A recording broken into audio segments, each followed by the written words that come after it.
like a chip that you put inside? This is the idea? That's what a dichrotic chip is exactly. It's a small pre-made chip. Like you'll see a lot of other techniques used. Dichrotic chips are just for me fun because you work with something that's already there. In some ways, it's actually harder than doing something with just color because you have to try not to distort the image inside. So in some ways, it's actually harder. But this is very different from the approach I normally work on, so I apologize. It takes me a moment to get the flame just right. There we go.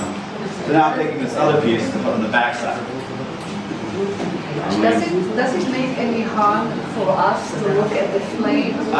It's better not to stare at it, but short term from that distance isn't as harmful.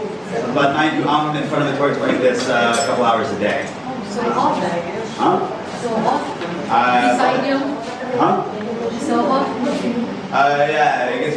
I got a little more right here. Is that nice and red hot? Not ready. How come the chip doesn't melt? What is the material of the chip? It's also made of glass. Same glass? More or less. Now I've encased it from both sides and I want to melt it in. הוא יותר דחוס,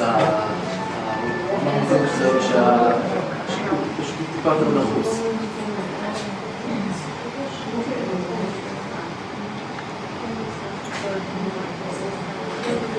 Now if you notice that my handle's getting a little wobbly, so I'm going to let the whole thing cool a bit while I straighten it out again. Very important to have your work even and straight. Because if you notice, by moving at different speeds, I'm controlling the gravity that affects and versus not heat that affects the glass gather. But it's fascinating. And Jews actually have a long history of working in glass. If you've heard of Murano in Italy, it's famous for its glass. It was actually a community started by some of the Spanish exiles.